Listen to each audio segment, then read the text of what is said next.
like, hey, that's a thing that somebody else does. I don't have to worry about it. Or, hey, that's a thing we do when the game is done. I'm very good. Okay. And that's not true either. And so I spent a lot of time thinking about how we take like marketing, which is traditionally like a very thought out and sometimes overthought, complicated process, and integrate it more into game development. And so I spent 9 weeks of my life in grad school creating a year-long marketing campaign. And I have worked at a company one time where that actually makes sense to have a year-long marketing campaign. It doesn't in software development or game development. And so my hope today is I'm going to share some kind of big ideas and kind of the groundwork for creating a marketing campaign for your game, and then I want to leave a bunch of time kind of at the end, because I was talking to some of you as you came in, and everyone has different challenges and really unique challenges, and everything after like the first few minutes of this presentation could be like its own presentation. So I'm hoping that if we leave enough time at the end, we can answer some questions about specific things that you guys have questions on, or things that are working for you or aren't working for you. Also, I talk very fast, and so don't be afraid to like raise your hand and tell me to slow down, and you can ask questions at any time. So, as I said, I'm the marketing director at Human Head Studios. Before that, I was the marketing coordinator at Film and Games for about 2 years. And then before that, I worked in higher ed and made a game about mating frogs. So if you ever want to hear a really bad story, I'm happy to tell you about that. But at Human Head, our marketing department is very small and very new. I have the pleasure of working across all of our different projects, and so we have 2 games in live ops right now, and then we're working on some additional projects with partners and publishers. Every relationship looks really, really different, and so we'll talk a little bit more about that. But then we also have 2 awesome community managers. Catherine is sitting over there, and she did a really cool presentation about 2 months ago on community management. So if you didn't see that, you should go watch it. And then we also just very, very recently hired a brand new community manager for Rune, our other game. So we're a small team, and we've only been around for about a year, but we're constantly changing and evaluating what we're doing to try to streamline our process. So it's law that whenever you do a marketing presentation, you have to ask the question, what is marketing? And so if you guys stay at the front, I'm going to do that to you. But marketing is, public relations and advertising and content marketing, direct marketing, and newsletters, and social media, and Twitch streaming. And the reality is that everything is marketing. So how many of you are working on a game with a team smaller than 5 people? How many of you have a dedicated marketing person? Ooh, all right. Is it you? All right, so half, yes. So everything you do is marketing. And none of us are in the position, or very few of us are in the position where 100% of what we do is marketing. Even sometimes our community managers get pulled into different things. Our community managers do art, they help with game design, they help with videos, they help with all sorts of different things. So it's not just they're 100% focusing on community either. So everything that you do to talk about your game or to market your game or to represent your game is considered marketing. So being here talking to these other people about your game is marketing. And more importantly than the fact that everything is marketing, marketing is going to be whatever works for you. So that first really scary slide with like all of the things on it, those aren't all of the things you have to do. There's really no like secret sauce about what is going to make your game successful. And what works for Moonlighter or PUBG or Rune or Survive By isn't necessarily going to work for your team. We've seen that even with Rune and Survive By, there are completely different marketing plans because they're completely different games and they're completely different audiences. And so when you're thinking about what other games are doing, think about why they're doing it. Because if there's any sort of pseudo-secret sauce about what it's going to take to make a successful marketing campaign for your game, it's taking what's really unique and different and special about your game and finding a way to make that resonate with the people that want to play your game. And so that's what we're going to talk about a little bit more today. Because there are certain companies, like Nintendo, who just say, hey, I made a game, here you go play it. And they'll sell millions of copies. That's not going to work for most other people. And so there's 2 sides of the spectrum in that companies can make a game and put it out and it's done and then marketing happens after. But realistically what's going to happen is you're going to have to market your game while you're making your game. And the same people that are making the game are going to have to market the game. And so we don't have the luxury of saying, hey, we'll worry about this later, we'll worry about this when the game is done. Because that's not So one of the most important things that you can do for your game is to create a brand. Now, a lot of people, when they think about brand, they think of like logos and imaging, and it's a very visual medium. I had, when I was at Whitewater, I had students who wanted to like work in branding, and they were all studying graphic design. And that's a really important part of branding, but it's not the only thing. So, how many of you heard of a company called Disney? Yes.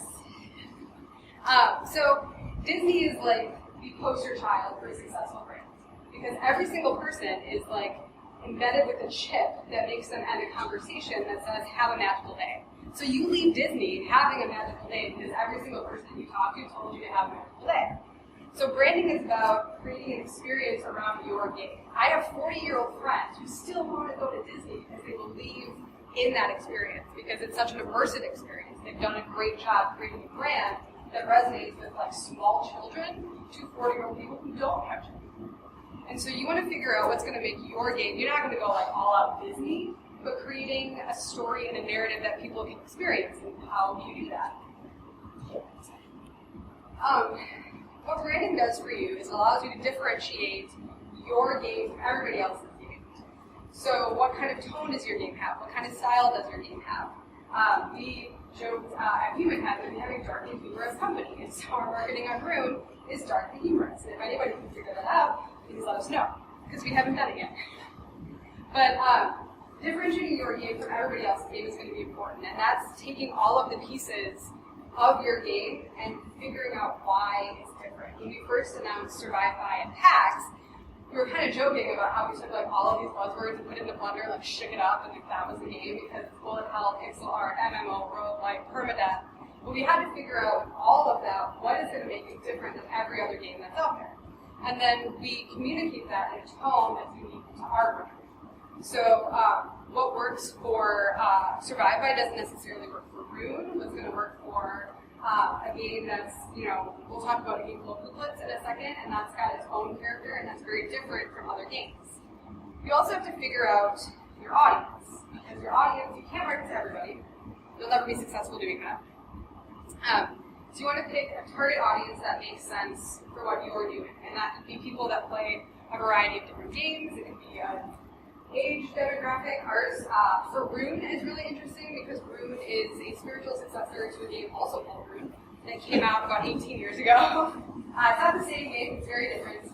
We had people that have been playing that game for 18 years. So if they've been playing it for 18 years, they were probably at least 18 when the game came out. So some of our audience for Rune skews a little bit older because they've been playing the original for so long. So you want to make sure you have a really firm grasp on your audience. So once you figure out what your brand is, you're delivering that in a way that makes sense for you. Because like I said, you're not going to want to do everything that was on that initial marketing slide. You're going to want to pick what resonates with your audience. You have to actually know who they are and do a little bit of research. And the great thing is there are free resources that can help you do that with Facebook, and if you have ad campaigns written for Facebook, you can do a lot of really targeted things if you know who you're talking to. And the other thing that branding is important is with visuals. And so there's a game called The Partition Scale, and that has beautiful, beautiful visuals that are instantly recognizable and are very consistent related to the game.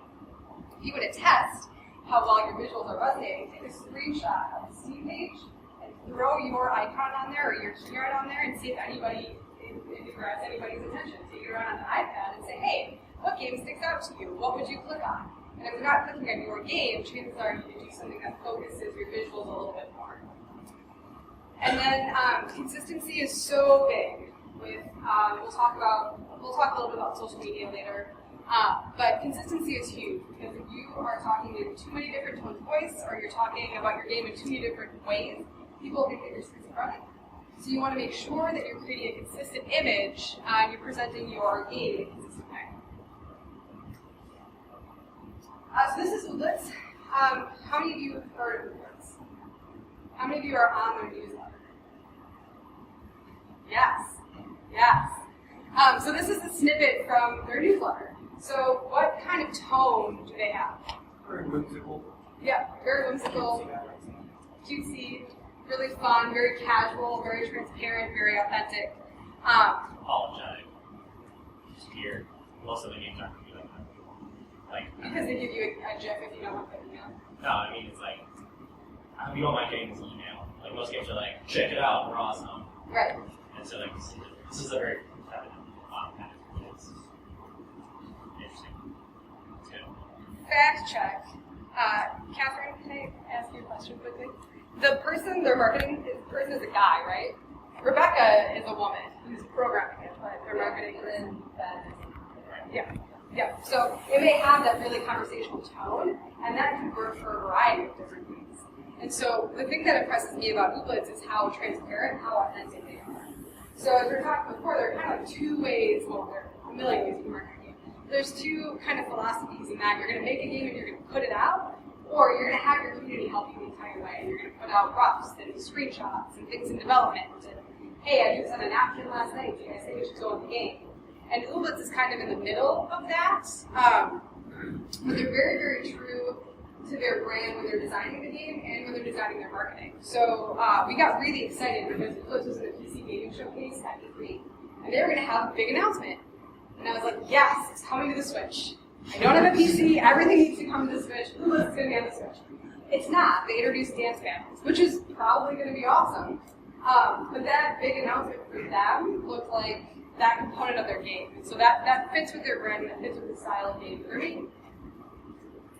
This was actually not necessarily the GIF I was going to show you, because I heard rumors that people might bring their children. So there was one where like a limb, a severed arm, is like flying across the screen and bounces off a tree. So that's online if you want to check that out. But that's the tone of Rune. So this is something from one of our Facebook statuses. And we were constantly trying to refine our brand and our voice and to find what resonates with people. But it's much darker, right? We're not necessarily cutesy. We're not a cutesy Viking game. This is probably the most PG graphic that we've ever created. And we've definitely been kicked off Facebook ads for being too violent. We don't like decapitations. Whoops. But it's a tone and a style that we're trying to create. So it doesn't have to be cutesy. Your style doesn't have to be cutesy. It has to be consistent. It has to work for your brand. So if you're not a cutesy person and you're making a cutesy game, maybe bring somebody in to help with some of the language. So, what are some of the challenges that you guys face as developers? Not necessarily even marketing. I mean, small team size. Everybody raised their hand that says they're working on a game with like less than 5 people. Budget? Yeah. Yes. Yeah. Management. Yes. Testers. Yep. Reviews. Oh, yeah. Yeah. It's a scary thing, like going through the access too, because those get stay with you forever. What else? Getting your product out there. Yep. So despite all of that, like, you also still have to have messaging and press kits and logos and social media trailers and newsletters and all of the things, despite the fact that you might be like one person working on the game. And so what we've been trying to do at Human Head, and what I've been thinking a lot about lately, is how do we make that less painful to market a game? Because the same people that are making the game are going to also be the people that are marketing the game. So with Survive By, we have a publisher called Digital Extremes. They make a small game called Warframe, and they have a marketing army. They do about 38 million registered users, a small game. They have a marketing army, and every subset of their marketing department is larger than the size of our entire marketing department. And so they partner with us on a lot of our marketing efforts, but we still do all of the community management, all of the social media, all of the content generation. And then with Rune, it's our IP, and we have a financial partner, so we end up doing, so far, a lot of the marketing. And so we, with Rune, have done our own trailers. We've done all of our own key art, all of the screenshots, everything that comes out for Rune comes from our development team. And the one really not nice thing we did to the development team is we never gave them a schedule that said we're going to do all of this stuff. So they have a milestone schedule. We have to put out marketing content.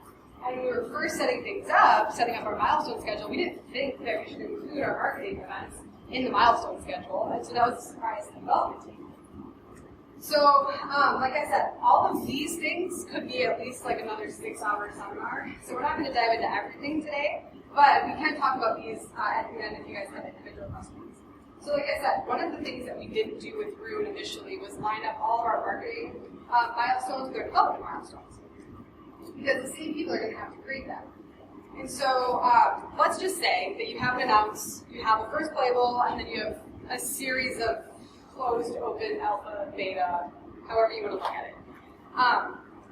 The important thing is that your alpha and your beta might look really different. So for example, with Ruin and Survive By, one is in closed alpha that does not have an NDA and has servers up all the time. One is in closed beta, which does not have servers up all the time and is under NDA. Two very different states of the game. So you want to make sure that if you're going through something like this, you're aligning, this isn't necessarily verbatim what you need to do, but you're aligning your marketing efforts with these types of events. And so what that looks like, so when you announce your game, you might have like a small teaser trailer. That's what we did for Rude. We announced with a very short teaser and a landing page where you gave us your email address and we gave you a trailer and promised you more information later. We also debuted our Facebook page at that point. And then let's say you go into first playable and you've got people actually testing your games and you might want to have a new trailer, website updates, and then as you get people playing the game, more and more people, you're going to want direct communication with them in the form of forums or Discord, and then maybe you'll look at streaming during closed beta, website updates, and then early access, you're going to need another trailer, and you've got some forums. So you want to make sure that at each phase you're planning in what you want to do so that you're creating the work at the same time that you're creating the game. A couple words of caution. When you're thinking about how to create your marketing and what you're going to put out, it's important to understand what kind of developer you are. And so if you're comfortable saying, hey, I do this on a napkin, I think I'm going to throw it in the game, what do you all think? That's really good because your community feels like they're involved in your game. They feel like they're a part of it and you're building evangelists right away. But you might not be comfortable with that. You might decide that, hey, I'm more of a person that has like 90% of something completed and I'm going to put it out and just see what people think. Which is also great and can still help you build an audience. But if you go and announce your game with a certain quality of graphic or a certain style or at a certain point, you have to make sure that you keep up that content. And so if you put out everything that you have right away, what's going to happen hopefully is that press are going to reach out to you, customers are going to reach out to you, people are going to want to know more about your game, and suddenly you have to talk to them and create marketing assets and finish your game. So if you can, before you announce the game, or before you start, if you're going to do like a big formal announce, make sure that you have assets ready to go after the fact. So while you're busy talking to people and figuring out what they like about the game and taking press appointments, you still have content that can go up because consistency is really important. And the same is true for deadlines, right? Like milestone schedules change. How many of you like made a game and never adjusted the schedule? Yeah, me neither. So you want to make sure that you're aware of that and have a plan in place to keep putting out content. So one of the issues that I've seen in the past is developers get caught in a little bit of a sticky situation because they come out with a trailer that looks really, really great, and they put it out there and the community loves it.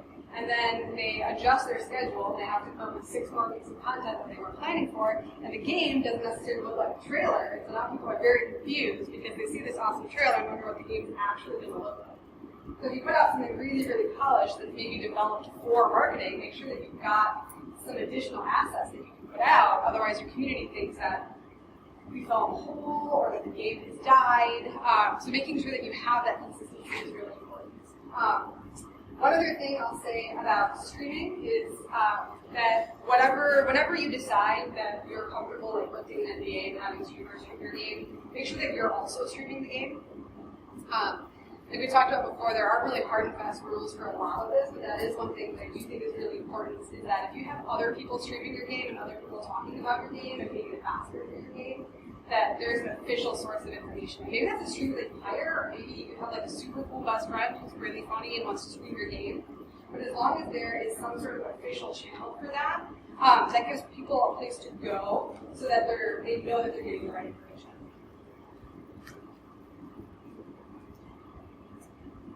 So another great idea is to have sprints for your marketing just like you do for your development. So you have your big timeline and you have your development schedule, you integrate all of your marketing assets in there so you know when you need a trailer, and you know when you need your social media pages and key art and GIFs and all that kind of stuff. You have like big benchmarks in there. You can break that into smaller sprints and say, okay, what do we need for the trailer? we need X, Y, and Z. When we did the Rune pre-alpha trailer, which is one of my favorite projects that I've ever worked on, we made the point of not talking about dragons before the trailer came out.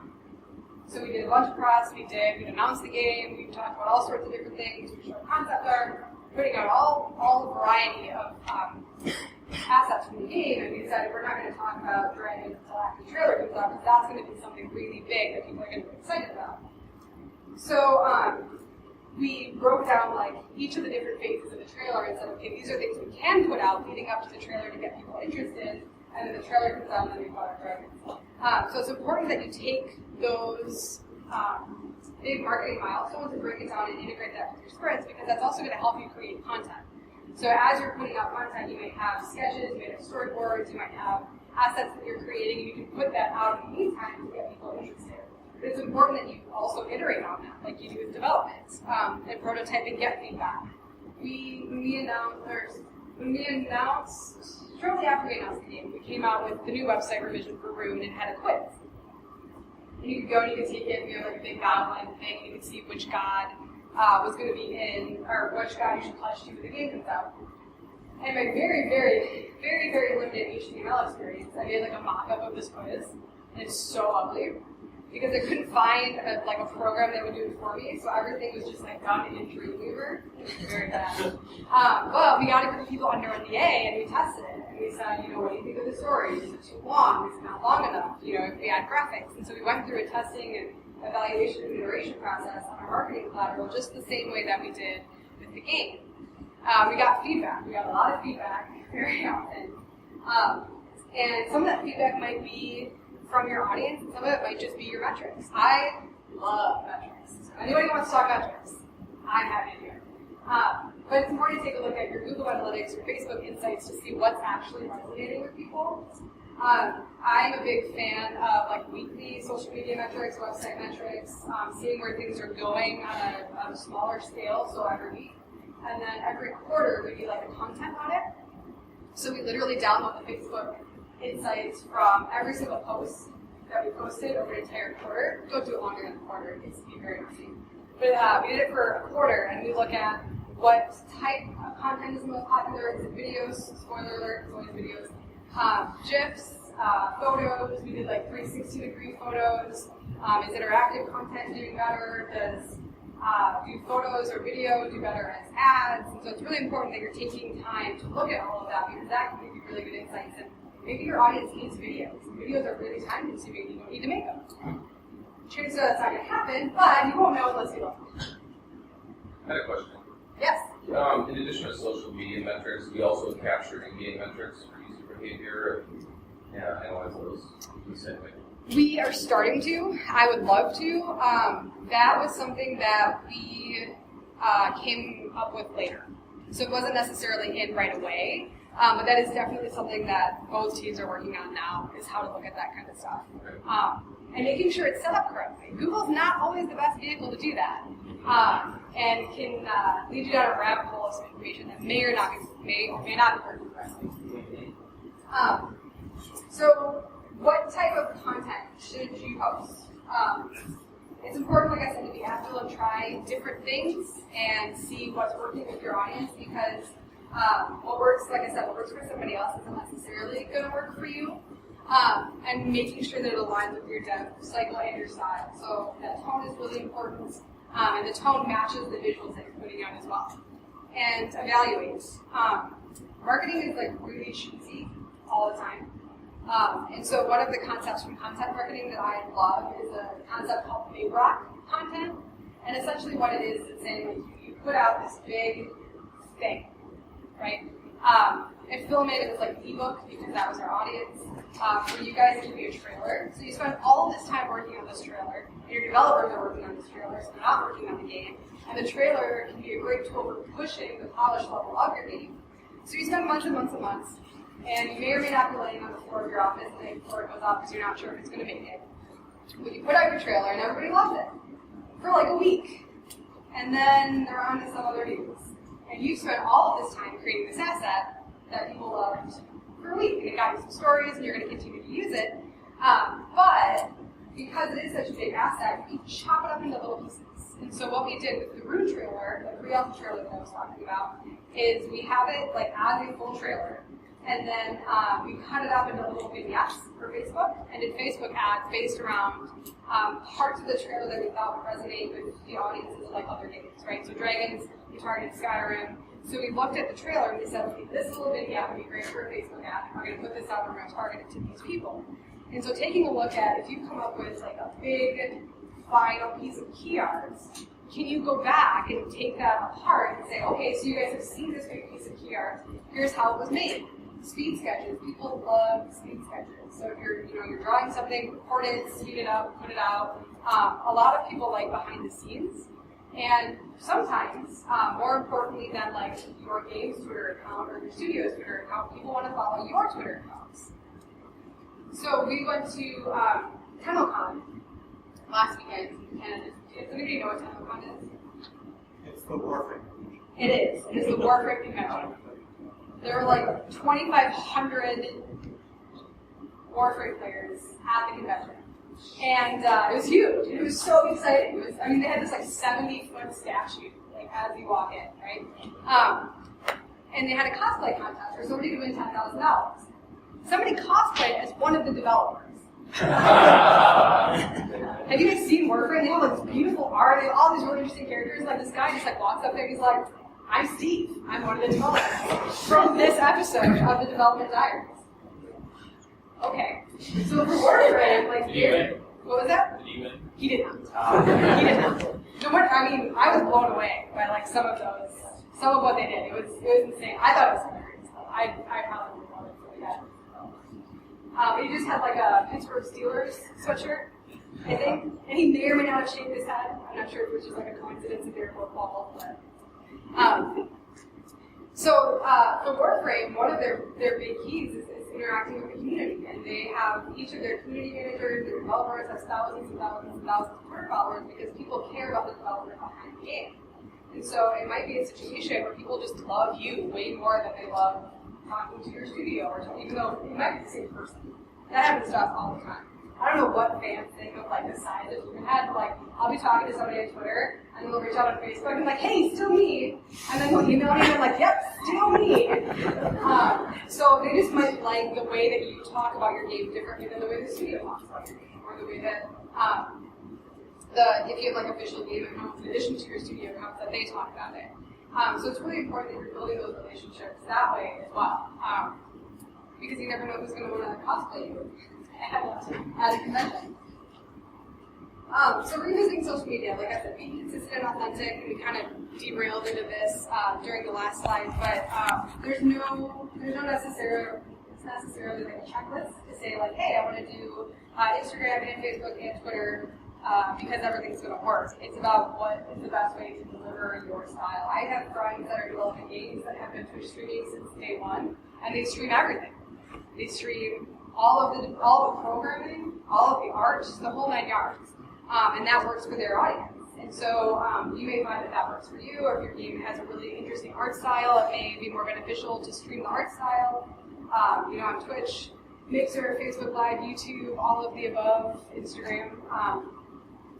So figuring out what it is that makes it really, really different. Maybe you have a super quirky animator, and that's something that you can show to an audience. So they want to talk to people, and I think that that's true with social media anywhere right now, is that people want to feel like they're talking to people, and not necessarily like a marketing message. Even though it is a marketing vehicle, they don't want to feel like they're just being shouted at. And so it's really important that consistency is there, and that you're responding and engaging with people. I think a lot of times there are studios that just like put out a bunch of messages, and then they go do something else.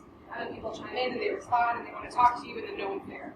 And so it's important that you're carrying on and you're engaging in those conversations with people, because then if you answer their questions, you know what's going to happen?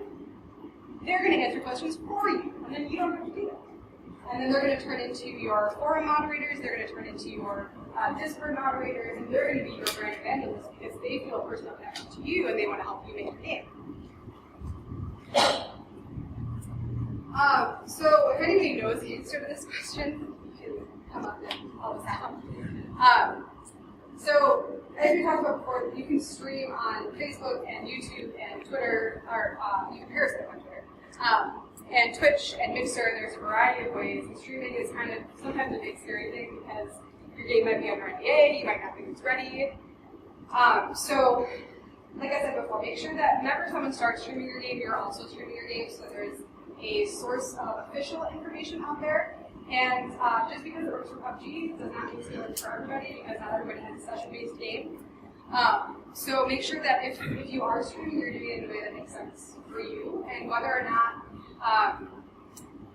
you love streaming, that's kind of the way the industry is moving right now, and streaming is really important because people they like connected to it, they like watching people play games, they like learning more about the games, and that could be you playing the game, a community manager playing the game, that could be dev interviews. We started with Room with like a video series, and then transitioned that into Facebook Live. And a spoiler alert, we'll probably transition that into live streaming as well once we put the NDA out of the game. So you can have kind of an evolution of that, and maybe streaming works for you right away, maybe it doesn't. But that's kind of all dependent on how comfortable you are, what team you have, and what state the game is in as well. So if you don't remember anything else from today, make sure that you develop a brand. It sounds like a very complicated process, but it's not. And it really helps you differentiate your game from every other game that's out there. And then integrate your marketing and your milestone schedule. Because chances are you're going to be doing all of it. So you're setting yourself up for success by making sure that you know when those big milestones are going to happen, so that you're working on all of the content at the same time. And then try iterate with feedback, because what works for this game that you're working on might not work for the next game that you're working on. And you might be able to make really small changes in the type of content that you're putting out to get better results. So we did a YouTube audit, and we noticed that we got fewer views when we had more videos that were shorter, and we had more views when we had fewer videos that were longer. So now we're trying to pivot and say, okay, do we make longer videos? And does that better resonate on YouTube?